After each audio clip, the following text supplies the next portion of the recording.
Bom, na aula de hoje, cinema e poesia, uma visão panorâmica da obra de Pier Paolo Pasolini. Ontem eu fiz uma visão panorâmica da vida, né, do tempo histórico de Pier Paolo Pasolini, tentando, inclusive, tentando situar no plano territorial a trajetória de vida do autor, né? Isso é muito importante porque é aquilo que eu coloquei para vocês. Um autor ele tem que ser, eu pelo menos penso assim, o autor ele é filho do tempo histórico, né? Tempo e espaço, porque tanto que eu tentei localizar no mapa da Itália, né, a cidade onde ele nasceu, a cidade onde ele, aos 4 anos,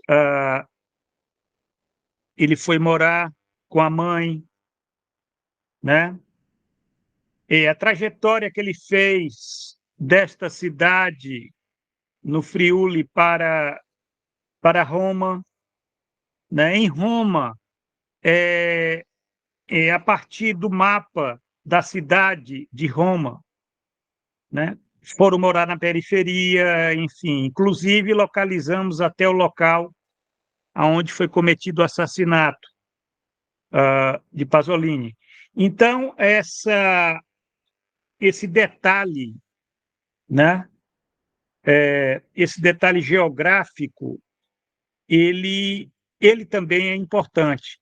Não apenas o detalhe histórico, mas o detalhe geográfico, né? E hoje vamos tentar, né? É um esforço, sem nenhuma pretensão. Eu não sou especialista em Pier Paolo Pasolini, né? Mas eu tenho uma relação com a obra do autor, né? Tenho interesse, tenho lido nos últimos anos sobre o autor e tenho procurado elaborar uma interpretação do legado do autor, né? E é um autor muito difícil. Eu diria que é um dos autores cineastas, um dos mais difíceis que eu tenho encontrado para fazer uma análise crítica, né? Pelo cuidado que eu tenho com análise crítica de um autor, de um cineasta, né? O cuidado de nós não cairmos no reducionismo, nós, nós desprezarmos essa dimensão do tempo histórico, da cultura no interior da qual ele se formou, da luta da qual ele é parte, a luta de classes. A geração de Pasolini, eu coloquei para vocês ontem, é uma geração que ela cresce imbuída da luta de classes entre o capital e o trabalho, a luta dos camponeses, a luta do subproletariado romano, dos operários, o Partido Comunista Italiano, toda a trajetória, os caminhos e descaminhos dos comunistas nesse período que marcou a história de vida de Pasolini. Esse período que se inicia lá na década de 1930, é claro que na década de 1930, Pasolini não estava afiliado ao PCI. Pasolini só vai se filiar ao PCI depois da Segunda Guerra Mundial, nos fins da década de 1940. mas já é um PCI que tem como líder Palmiro Togliatti. E uma liderança comunista que tinha muita preocupação com essa questão da cultura. Não era meramente um político. E o PCI, ele tinha um enraizamento não apenas na política, mas no mundo da cultura da Itália daquele período. É por isso que nós temos vários cineastas, né? A própria corrente do neorrealismo italiano, ela nasce no interior de um movimento cultural. Começou com a resistência ao fascismo e prossegue depois da Segunda Guerra Mundial, envolvendo aquele mundo da cultura na Itália, daquele período. O mundo da cultura, o mundo da política, da luta de classes, muito bem demarcado, porque na Itália você tinha essa demarcação de uma forma muito clara naquela época, né? Quem é que era comunista, quem é que era socialista, quem é que era democrata cristão. E quem é que era fascista. Lá era muito claro, nós não é muito diferente da forma como nós pensamos hoje a política aqui no Brasil, né, onde você não tem partido e os partidos que tem não tem ideologia e as alianças e os programas vão se cruzando de uma forma oportunista, e isso vai criando uma cultura aonde não se tem essa clareza com respeito às visões de mundo que nós encontramos nessa pequena política, né? Como Gramsci falava, né? Tem a grande política e a pequena política. Hoje, o que domina é a pequena política.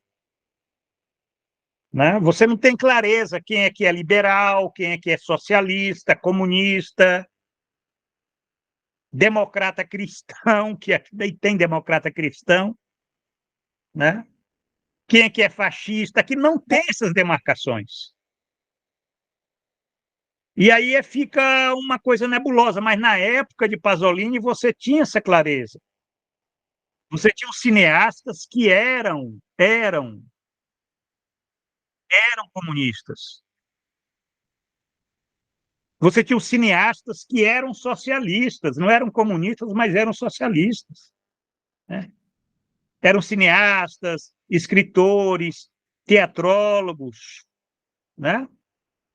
Enfim, o mundo da cultura ele tinha uma demarcação muito clara sobre as posições políticas e as composições que se fariam, inclusive na questão do diálogo que havia entre as correntes. Você tinha um diálogo entre comunistas e católicos, entre católicos e socialistas.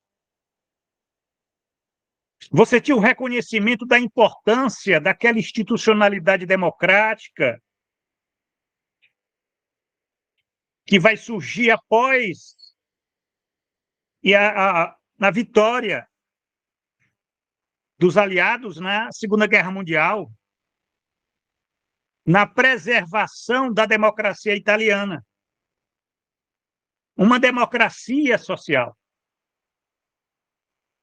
Uma democracia social com um projeto de Estado de bem-estar social, com uma composição política que visava reconstruir a Itália depois da catástrofe que foi o fascismo.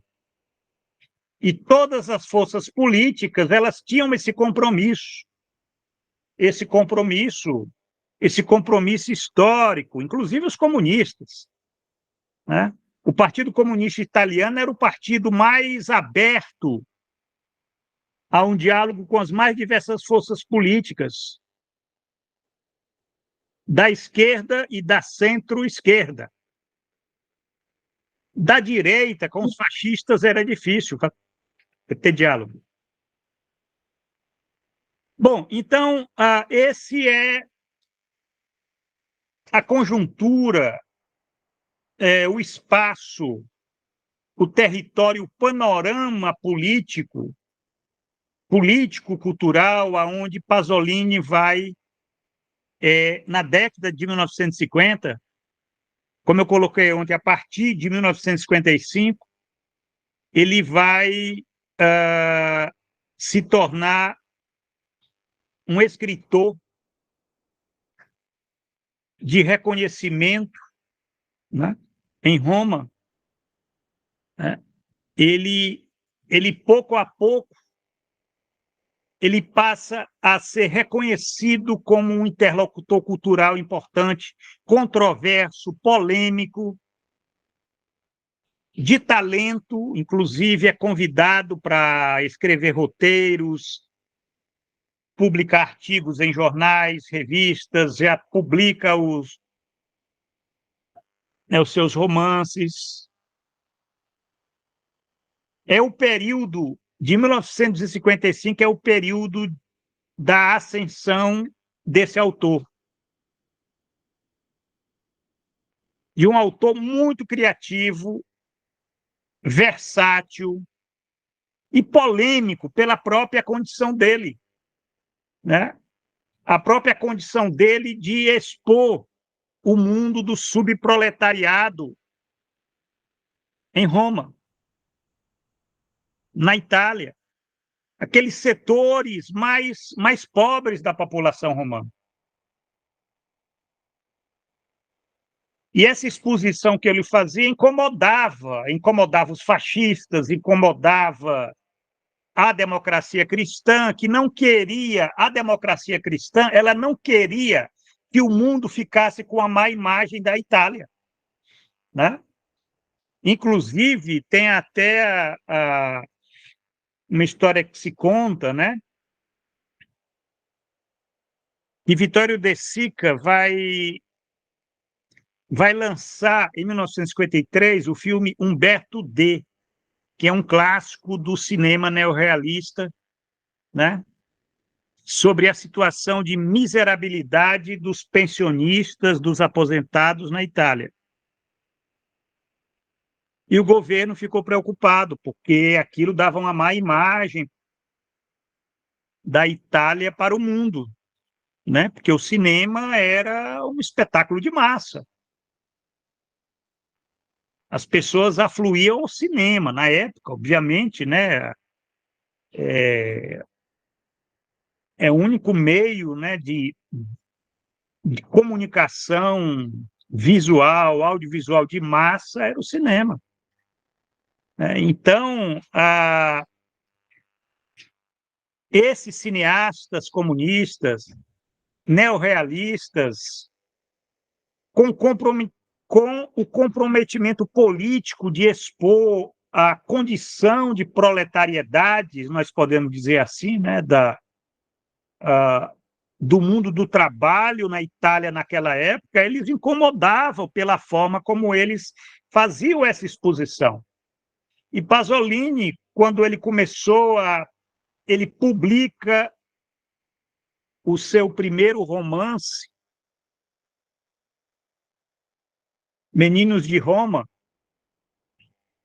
ele já causa esse clamor, porque nunca um autor, um escritor tinha exposto com tantas cores, sentimentos, sensibilidades, gírias, todas aquelas situações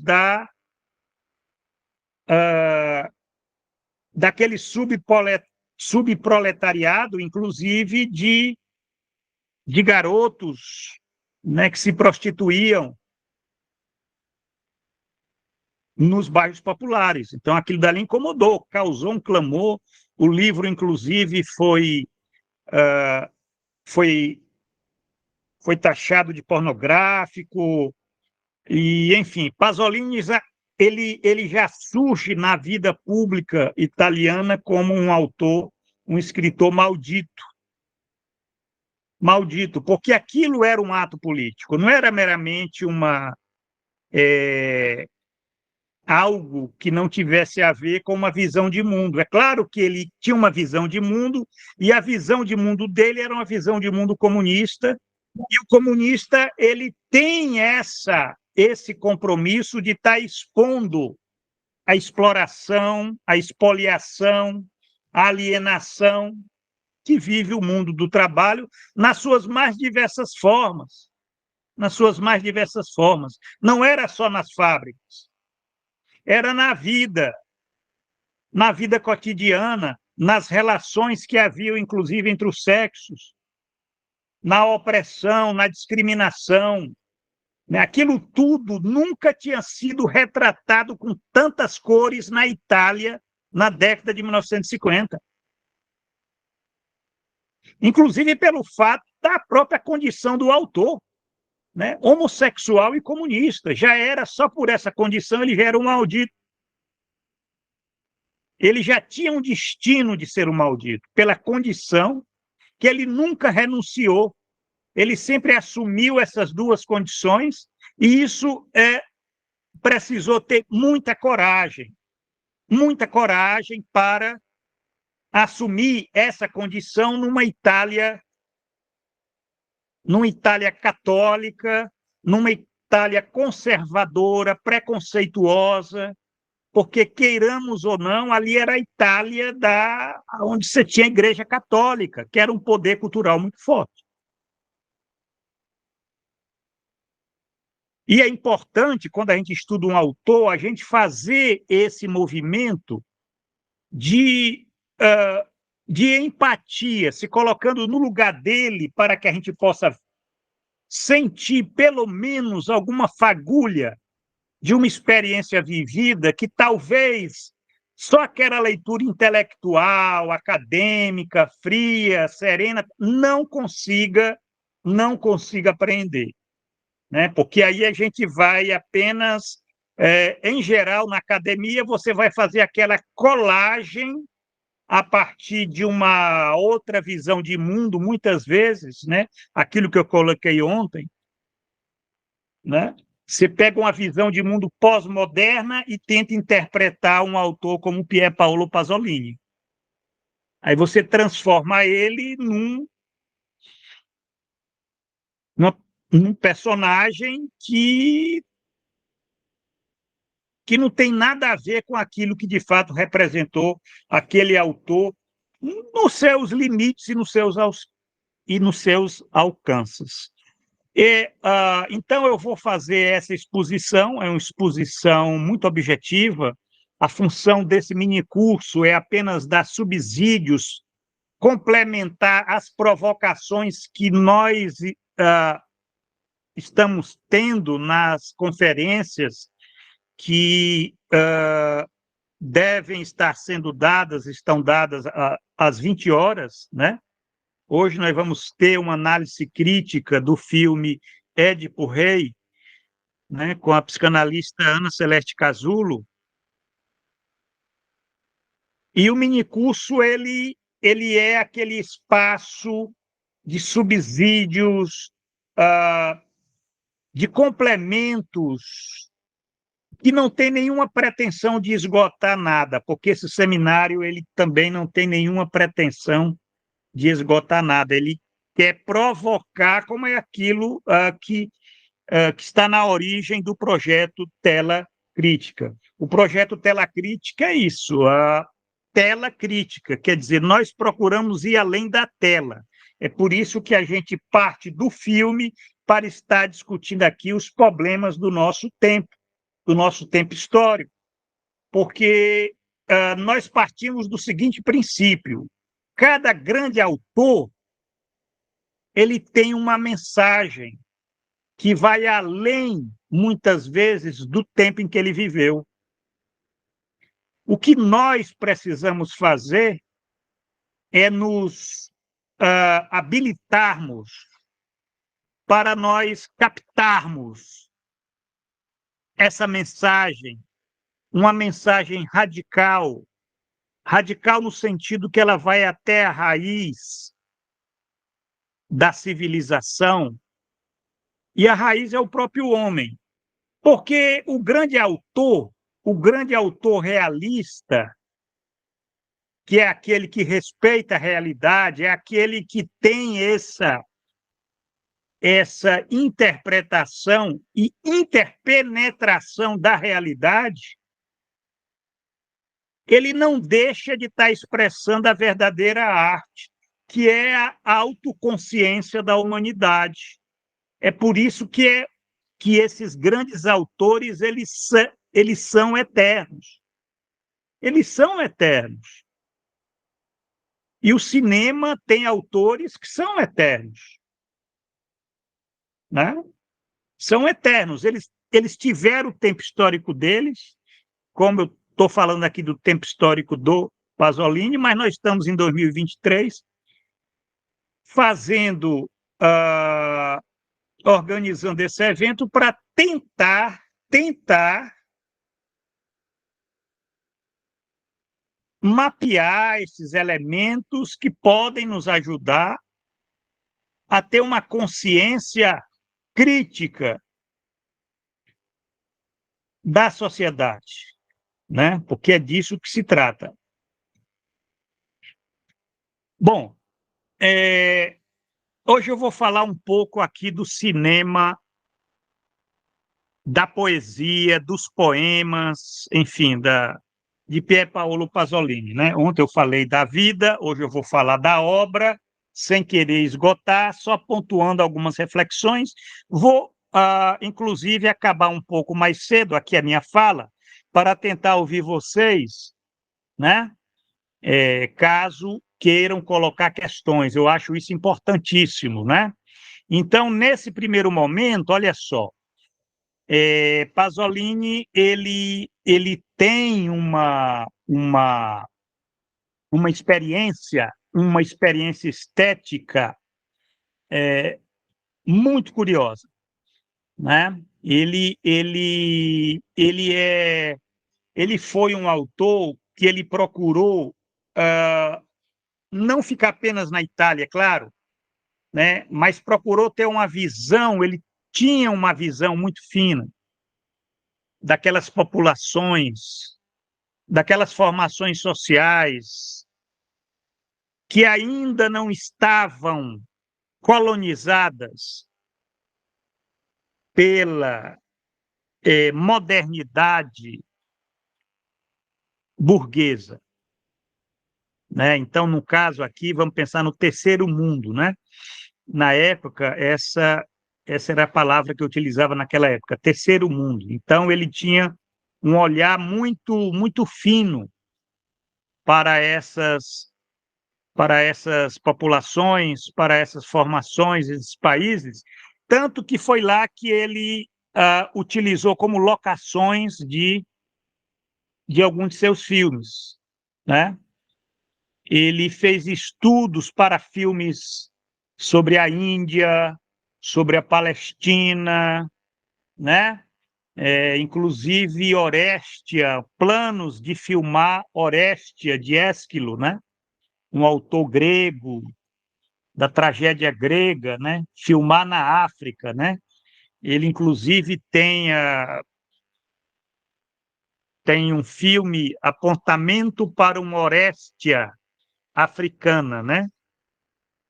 Olha, interessante, ele pensando a tragédia grega a partir da perspectiva do terceiro mundo, né? Como sendo aquele mundo que ainda guardava uma dimensão que ele considerava fundamental, que era a dimensão do sagrado, era a dimensão do mito, né? Aquilo que a modernidade, a modernização do capital estava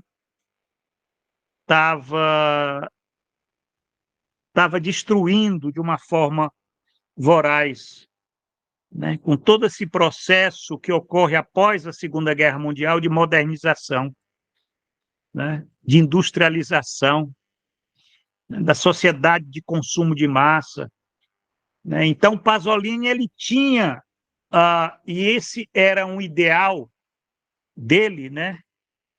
ele tinha essa percepção de que nós estávamos perdendo muita coisa daquelas, daquelas formações primitivas que poderiam guardar elementos importantes para nós pensarmos a própria condição humana, né? Os filmes de Pasolini, eles, é claro, que eles procuravam articular, todos foram filmes políticos, mas são filmes que não são discutidos como cinema político, né? Porque aquilo que eu falei para vocês, né? Essa dimensão do político, né? Da polis, da cidade, que queira ou não queira está presente nos filmes de Pasolini, né? É uma política que se colocava, que se interligava com dimensões mais profundas, né? Da vida social. Ele fazia uma crítica ao Estado burguês na Itália de uma forma muito fina, né? Uma crítica a um Estado burguês na Itália sob o governo da democracia cristã, né? Um partido fortemente ligado à Igreja Católica, né? Que promovia a alienação, os hábitos conservadores na sociedade, que garantia aqueles interesses do bloco no poder, da burguesia industrial, financeira, agrária, dos meios de comunicação, enfim, um estado burguês na Itália, onde os governos da democracia cristã, que ficou governou toda a Itália do pós-guerra. Mais de 30 anos de governos da democracia cristã. E governos demarcados por corrupção. E corrupção, inclusive, a corrupção espiritual. Isso que ele, né, a crítica que ele fazia era uma crítica muito fina dessa dimensão da alienação cultural, né? Quer dizer, Pasolini, ele como escritor, né, poeta, cineasta, ele era verdadeiramente um intelectual. O intelectual é aquele que tem essa relação, que faz essa crítica da cultura. Não era só a crítica da política, da economia, né, da sociedade, você pensando hoje como você imagina os pensadores, né? Geralmente essa dimensão do intelectual é um outro conceito que nós perdemos muito isso. Nós perdemos muito esse conceito do intelectual, né? E utilizando Gramsci aí, do intelectual orgânico que se distingue do intelectual tradicional, né? O intelectual orgânico do proletariado, das camadas mais rústicas do proletariado italiano, o subproletariado, né? Então, Pasolini, ele era aquele que construiu a visão de mundo, a intervenção intelectual a partir dessas camadas sociais. Dessas camadas sociais que estavam vivendo esse tempo de transição de uma Itália agrária, rústica, camponesa, de um catolicismo primitivo, para uma Itália industrial, moderna, consumista, enfim. Veja bem, como eu coloquei para vocês, a experiência dele com o cinema é uma experiência que começa já na década de 1950. né? Ele colaborou, foi roteirista de vários filmes. Aqui eu só estou indicando alguns desses filmes, né? Giovanni Mariti, La Notte Brava, né? É, Só em 1961 é que ele decide ser diretor de cinema. Então ele vai filmar A Catone, que no Brasil teve esse título terrível de Desajuste Social. A Catone é um filme de 1961. Né? Nós podemos dizer, inclusive, que A Catone é um filme que alguns colocam na fase neorrealista de Pasolini. Né? Agora, falar em neorrealismo em 1961, nós teríamos que ver como sendo ainda, vamos dizer, uma formação excêntrica, porque o neorrealismo ele vai se dissolvendo, o estilo neorrealista ele vai perdendo força na Itália no decorrer da década de 1950. Né? Então tem toda uma polêmica para quando é que terminou, né? Quando é que se exauriu aquele estilo, aquela estética neorrealista que começou lá em 1945, né, com Rossellini, Roma Città Aberta, né? Mas veja bem, mas tem autores que dizem que Pasolini tem uma fase neorrealista, né? Que tem como representações aí a Catone e Mama Roma, que é de 1962, né? Talvez eles dizem que é uma fase neorrealista, porque Pasolini, nesses filmes, ele utilizou atores que não eram profissionais. E isso era uma característica muito forte do cinema neorrealista, né? Então, ele utilizou atores que não eram profissionais, eram da própria população, né? Trabalhadores, trabalhadoras daquela região. Então, nós podemos reconhecer que é sim uma estética neorrealista, mas com uma originalidade. E a originalidade está nos detalhes, né? Porque, por exemplo, a Catone, Pasolini é, ele utiliza música clássica, né? Ele utiliza Johann Sebastian Bach. Isso, na verdade, é uma inovação estilística, né? Do neorrealismo.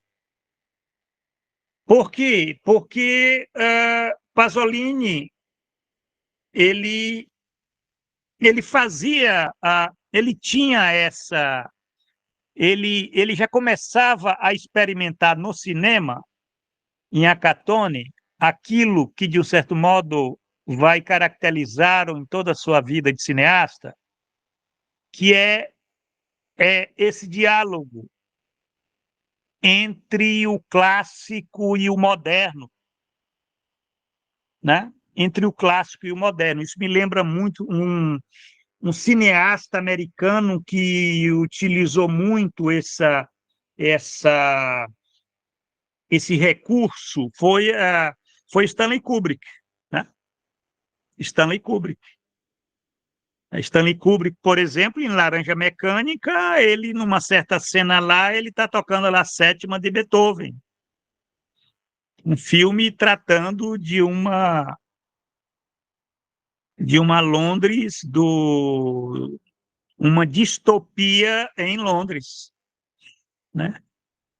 E Pasolini ele mostra a vida do subproletariado das bogatas de Roma, utilizando como fundo musical as peças de Johann Sebastian Bach. Então, esse é um elemento, eu diria, original, né? Que, evidentemente, essa escolha tem um sentido estético, um impacto, algo que ele quer dizer com respeito àquilo que nós estamos diante de uma tragédia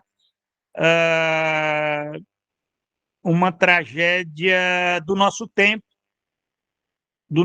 histórico, que é a tragédia da alienação desse subproletariado romano. Grande parte dele de camponeses que migraram do campo para a cidade, né? E Pasolini faz essa experiência estética, né? Outro detalhe desse cinema neorrealista avant la lettre, né? É um neorrealismo que é muito de Pasolini, né? Você não encontra isso em De Sica, em Rossellini. Eu diria que o que Pasolini faz é um neorrealismo tão original quanto o neorrealismo do Fellini da década de 1950, né? Com Os Boas-Vidas, Noites de Cabiria, mas Pasolini está em 1961, está no começo da década de 1960. A Itália já está vivendo aí um milagre econômico, um boom econômico. Já é uma sociedade que está se desenvolvendo, um capitalismo industrial que já está se tornando um capitalismo, uma sociedade de consumo de massa.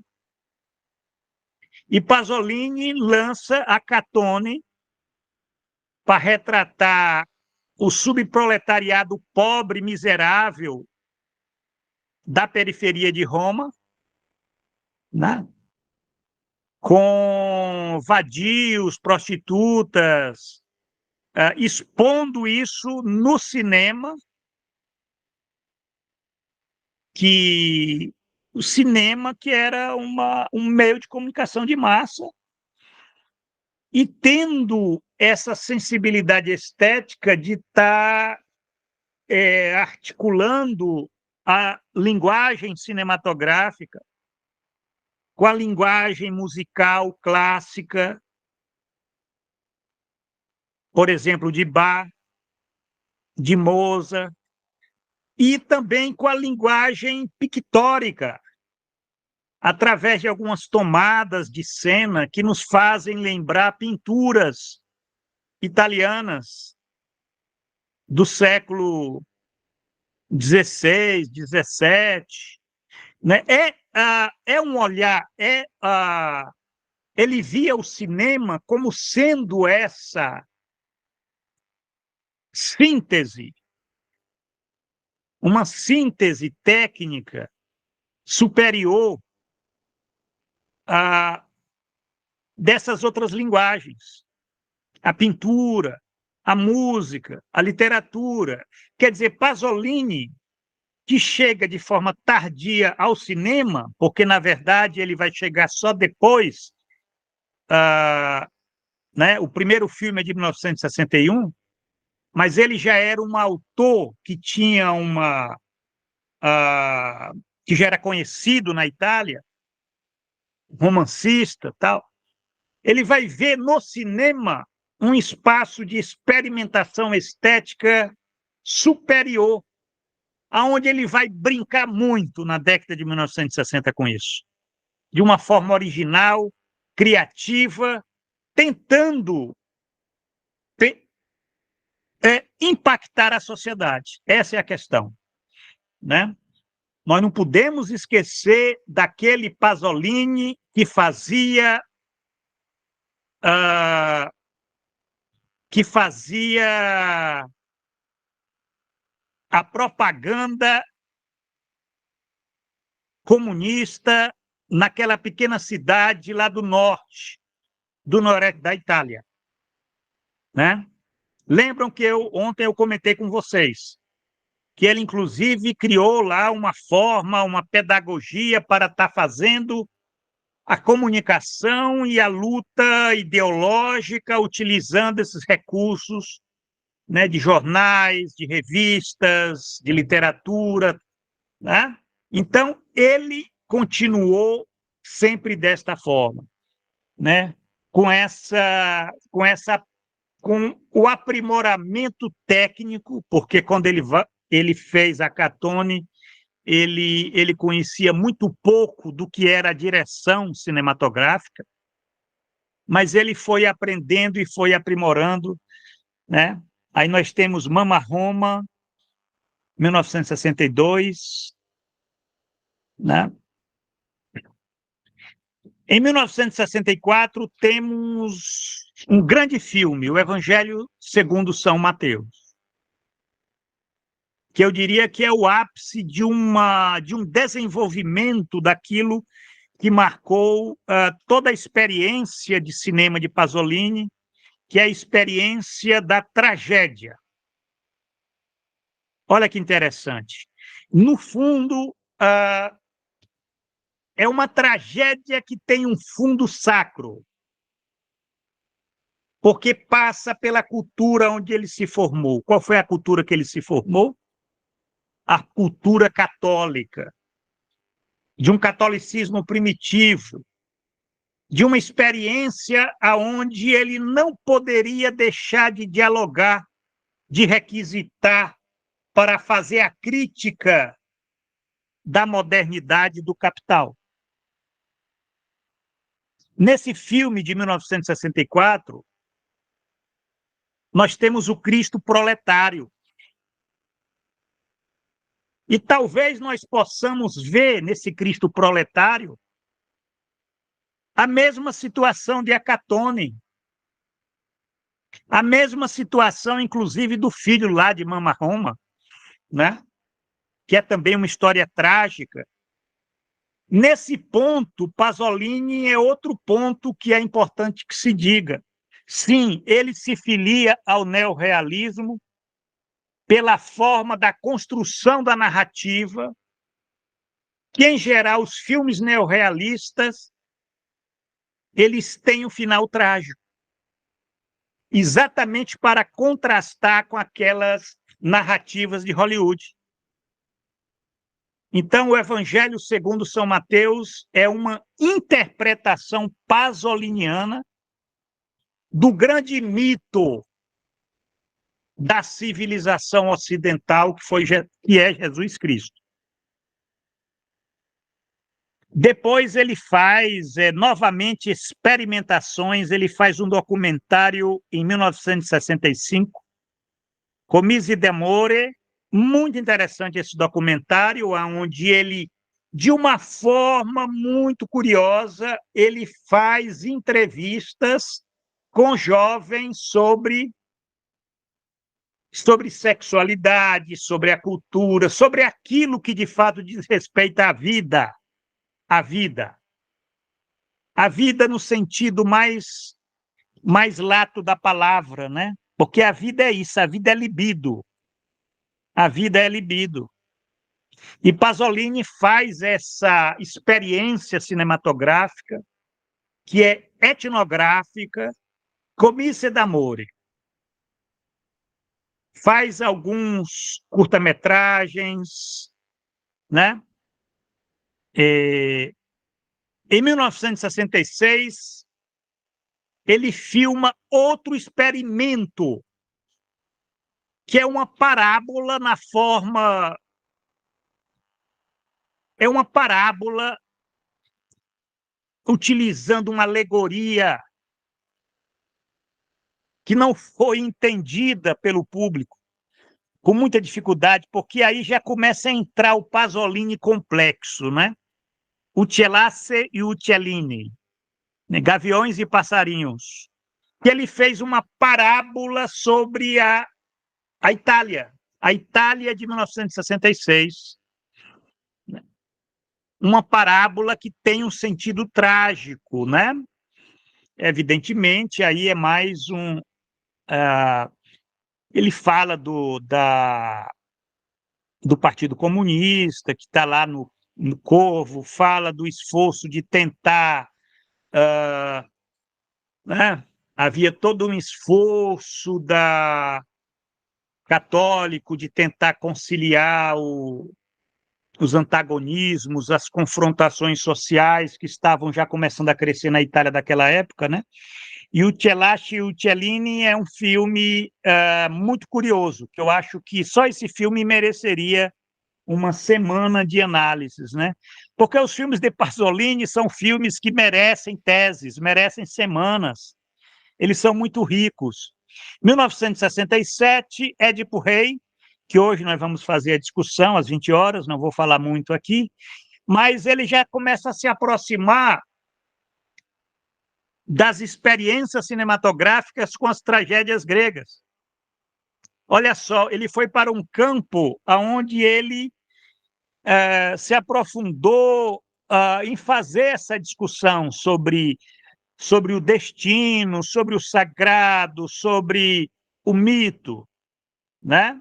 E nada melhor como fazer isso a partir das tragédias gregas, né? De Sófocles, Ésquilo, Eurípides, mas Pasolini é Pasolini. Ele dá o toque pessoal dele. Quem achar que vai assistir Édipo Rei depois de ler Sófocles e achar que você vai ter literalmente a tradução de Sófocles para o cinema, aí já se enganou. Porque você tem detalhes na construção, inclusive da narrativa, mas o detalhes também está na forma como ele compõe a cena, né? Num vestuário que é de uma riqueza impressionante. Aí é um elemento, inclusive, que se distingue do neorrealismo italiano, se aproxima muito do cinema de Fellini, né? Isso é que é uma coisa curiosa, porque Pasolini investia muito nessa dimensão pictórica, ornamental, da indumentária dos atores, que inclusive ele desenhava essa indumentária. Édipo Rei, né? É um exemplo aí, né? Nesse período, ele... Vamos salientar aqui,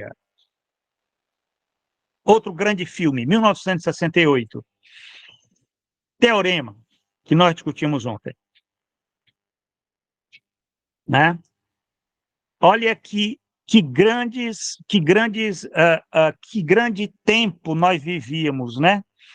Ter um Pier Paolo Pasolini vivo para num ano nos dar Édipo Rei, no outro ano nos dar Teorema, né? É muito diferente de hoje, mas não tem como comparar. 1969, no ano seguinte, Pocilga, Portile, outro filme que eram verdadeiras tapas na cara, né, do convencionalismo estético, do conservadorismo social, político, né, de uma sociedade. E aí nós já estamos num período histórico, que eu já falei com vocês ontem, de muita conflagração social, aonde esses filmes de Pasolini eles entravam para causar mais clamor num período muito rico do cinema italiano, porque nós não podemos isolar, porque não era só Pasolini que estava fazendo, lançando filmes maravilhosos, se nós formos pensar o cinema italiano, né? Na mesma época estava Fellini, estava Bertolucci, os irmãos Taviani, Vários, vários. Aqui, se a gente for pensar esse período, Marco Bellocchio, se a gente for pensar essa década de 1960, no cinema italiano, é uma das mais ricas em termos de, né, inclusive numa década onde você tenha, não apenas no cinema italiano, mas no cinema francês, no cinema brasileiro, por que não? Vamos pensar aqui um pouco né, na periferia, né? É, eram períodos de muita riqueza, né? 1969, Medea, novamente Pasolini fazendo seu diálogo com a tragédia grega. É um filme muito difícil, né? Muito difícil, que nós iremos estar discutindo amanhã, né? Vamos tentar discutir amanhã Medea. E em 1970, Pasolini começa uma outra experimentação, olha só, ele era muito experimentador, inovador, criativo e contundente. Ele não se acomodava, não procurava estar criando coisas para mexer com aquele tempo histórico de uma crise estrutural do capital, de uma sociedade convulsionada, né? Se a gente for ver o que estava acontecendo nos Estados Unidos, na França, na Itália, né? Você estava lá o movimento operário, o movimento estudantil, luta pelos direitos civis, nos Estados Unidos, negros e mulheres, hippies, guerra do Vietnã, né? Movimentos pela libertação nacional, né? O terceiro mundo também convulsionado, né? Você tinha o guevarismo, você tinha na China o maoísmo, você tinha na África já lutas anticoloniais. Então, quer dizer, você tinha uma conjuntura de crise geral do imperialismo e crise estrutural do capital. E Pasolini faz, em 1970, os filmes da trilogia da vida, né? Aonde ele vai tocar numa questão que sempre foi muito cara para ele, a questão da vida, de festejar a vida, mas de festejar a vida tocando naquele ponto que a civilização católica cristã repressiva, né?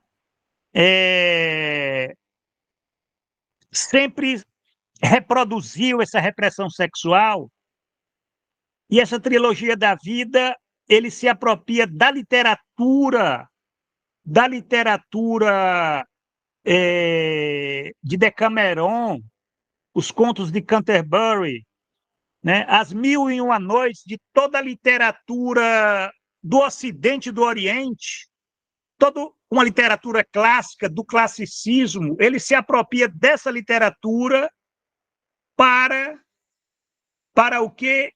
Para expor cenas e mais cenas muito finas, né? Festejando a vida, a sexualidade, a libido, aquilo que, na verdade, torna a vida plena de sentido, né? Contra o capital, contra o consumo, a mercadoria, aquilo que esvazia, né? Então, essas trilogias, a trilogia da vida, esses três filmes, que, na verdade, é de 1970, 1971, 1972, né? Eles foram apropriados erroneamente pela indústria cultural, que os classificou como pornográficos. Essa trilogia, eu diria que é o ápice de um experimento de Pasolini, que ele ficou muito frustrado, porque o que ele esperava que as pessoas lessem aquilo como uma festa da vida para tentar fazer a crítica exatamente dessa moralidade sexual conservadora que a Igreja Católica historicamente sempre alimentou, né? Essa alienação do homem daquilo que é mais humano, que é o desejo, né? O que é que acontece? Acontece que a indústria cultural se apropriou disso como sendo filme de sexo, né? Quer dizer, ele já estava lidando com um público, ele já estava começando a sentir o estranhamento com o público, né? Aqueles monstros, aqueles monstrengos, né? Quer dizer, ele já estava começando a estranhar o público. Por quê? Porque era uma outra sociedade. Essa sociedade que Pasolini estava, começo da década de 1970, nós já estávamos entrando numa... O capitalismo estava fazendo uma virada neoconservadora, né, que iria se aprofundar nas próximas décadas, né? Ao mesmo tempo neoconservadora e ao mesmo tempo hiperconsumista, ao mesmo tempo de um materialismo vulgar, tosco, né? Aonde diluía o erótico na pornografia. E esse filme, é por isso esses filmes foram proibidos nos Estados Unidos, só chegou a ser exibido lá na década de 1980. No Brasil, só foi exibido após a abertura política, só para vocês verem que eram filmes malditos, né? Essa trilogia da vida foi filmada na Etiópia, na Índia, no Irã, no Nepal, no Iêmen, olha só. Ele requisitou, ele foi para ambientes do terceiro mundo para tentar resgatar essa dimensão que ele sabia que estava se perdendo, de uma dimensão sagrada, porque, na verdade, o que era sagrado para Pasolini era a vida. Só que ele estava, na década de 1980, já na civilização da morte.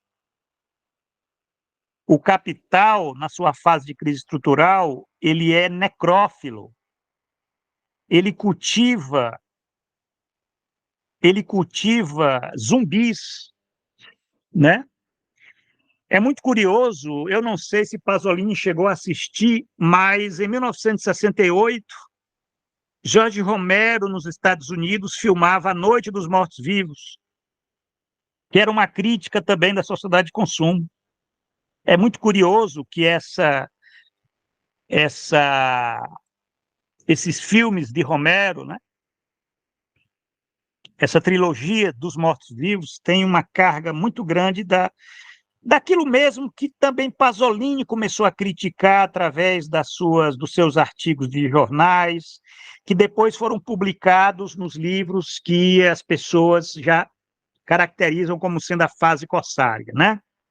Então, o último filme dele foi Saló, Os 120 Dias de Sodoma,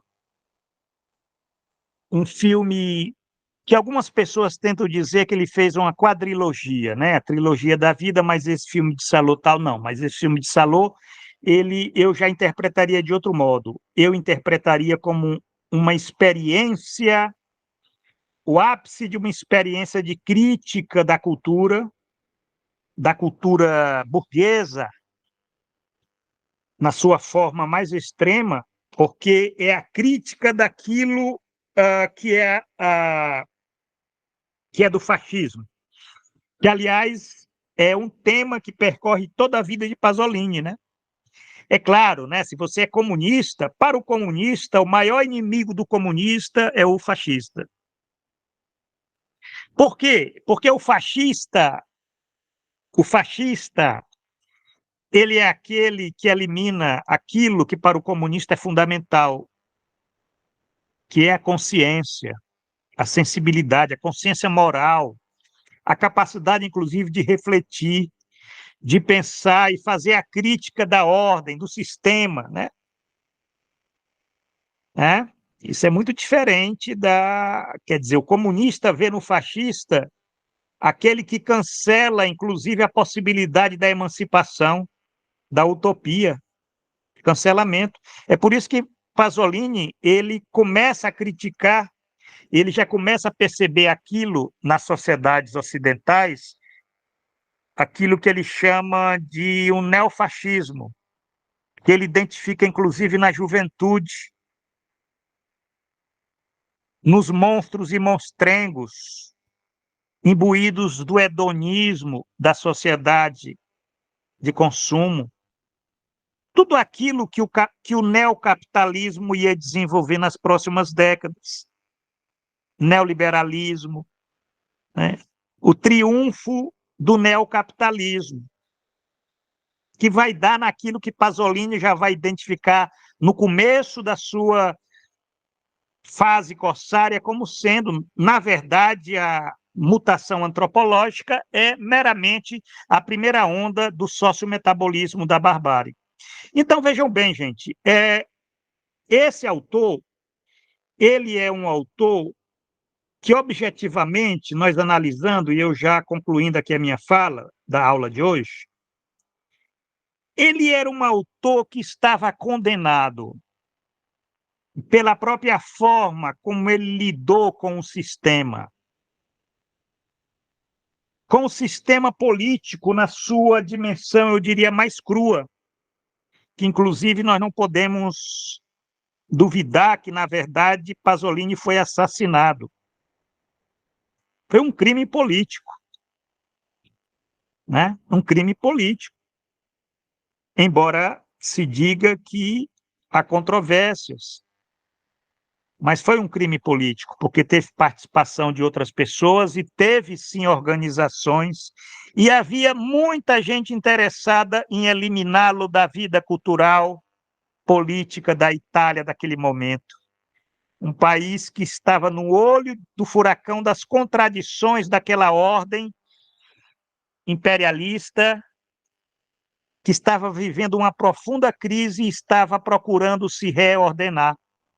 E essa reordenação ela vai se dar a partir da década de 1970, com assassinatos políticos, com golpes de Estado, com guerras, com eleição de governos neoconservadores, neoliberais, com uma máquina de propaganda ideológica nunca antes vistas, articulando todo o complexo industrial, militar, midiático, acadêmico, para quebrar a consciência de classe, para fazer com que o capitalismo ele buscasse uma nova fase de desenvolvimento histórico. Foi o que aconteceu, evidentemente, na década de 1980, né, com toda essa reação. E Pasolini, ele é a morte dele em 1975, ela tem que ser situada no interior desse movimento mais amplo da conjuntura, não apenas italiana, né? Que isso é interessante que se diga, a Itália estava no olho do furacão de todo aquele processo de tentar impedir, inclusive na Itália, um compromisso histórico entre comunistas e democratas cristãos, né? No cenário de Guerra Fria, lá, União Soviética e tal, e a ascensão do fascismo no começo da década de 1970 na Itália. Forças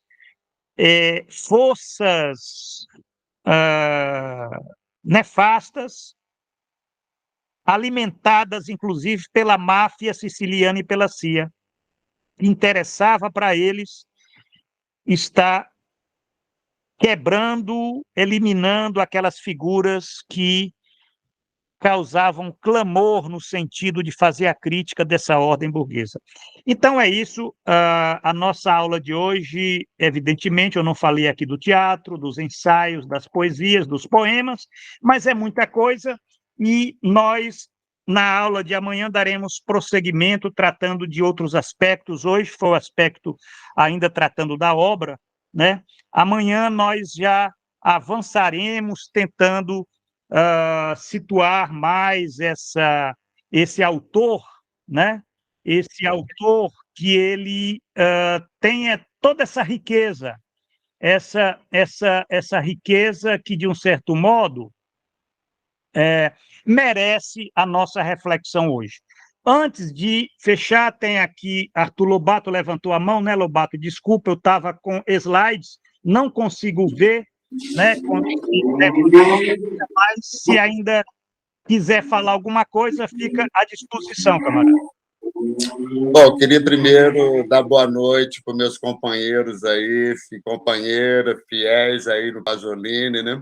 Eu vou ser bem breve, que depois de uma apresentação brilhante igual ela, onde eu concordo com tudo que você falou, entendeu? Acho que quem pensa certos conceitos, né, sabe o que o Pasolini está querendo dizer e nos encanta essa frase que você falou da arte como um grande portal de reflexão, seja consciente ou inconsciente, né? É só uma brincadeira, né? Eu aconselho vocês todos. Eu vi no cinema um tempo atrás, uns 20 anos atrás, um filme chamado Cecil B. Demente, que é um filme, uma sátira do Cecil B. DeMille, né? Que fez aquelas grandes produções de Hollywood, Cleópatra e tal. E o filme começa com essa turma que amava cinema, fazendo um ciclo Pasolini num cinema, projetor 35, e não vai ninguém. Aí eles decidem anarquizar e roubar equipamentos de filmagem para fazer um filme 35. Bom, então acho que hoje nós já estamos com 6, né? Já estão na frente desse povo. Ô, professor, é só para assim, pegar um fragmento do seu discurso, porque se o texto e o filme Pasolini são ricos, a sua leitura potencializa e na mente da gente vai ao cubo, ao quadrado, enfim.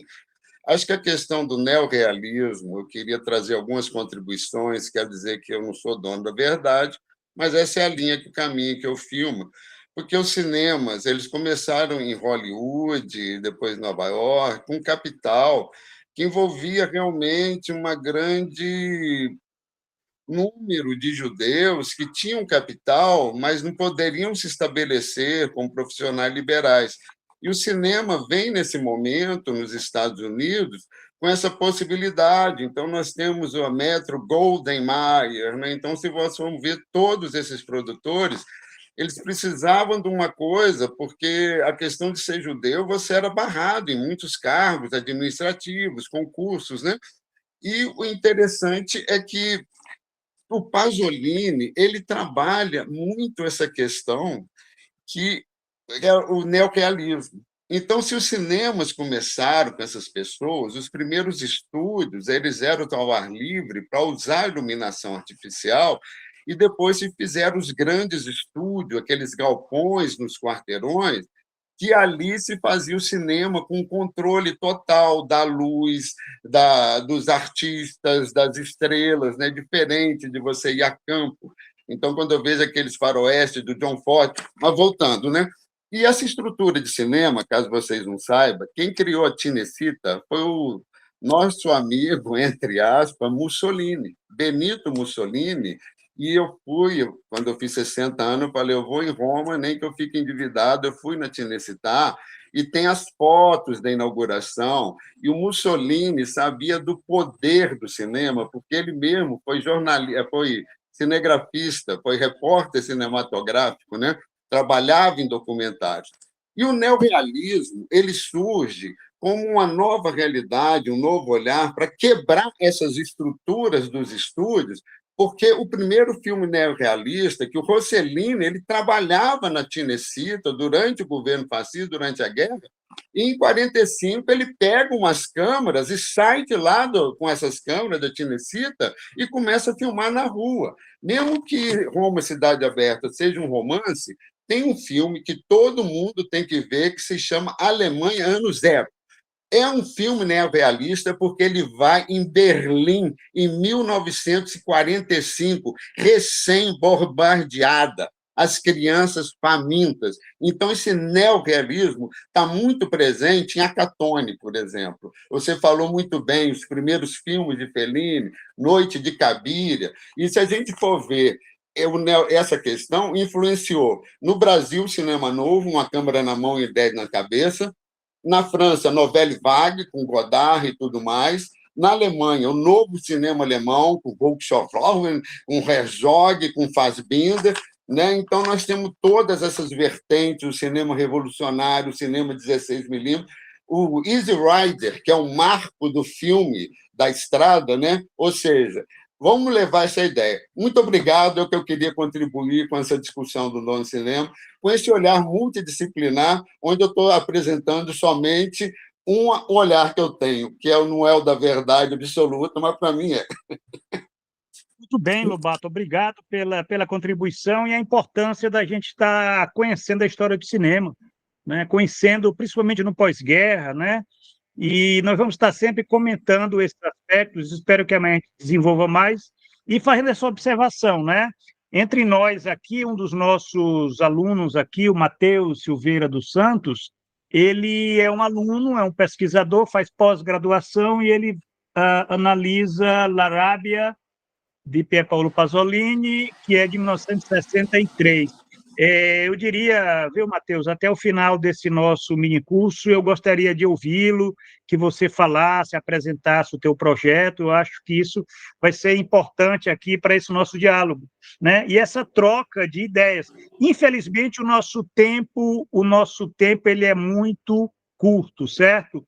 Então, nós já estamos aqui faltando 10 para 19 e vai ter agora, às 20 horas, vai ter uma palestra, né? Matheus, queria falar alguma coisa?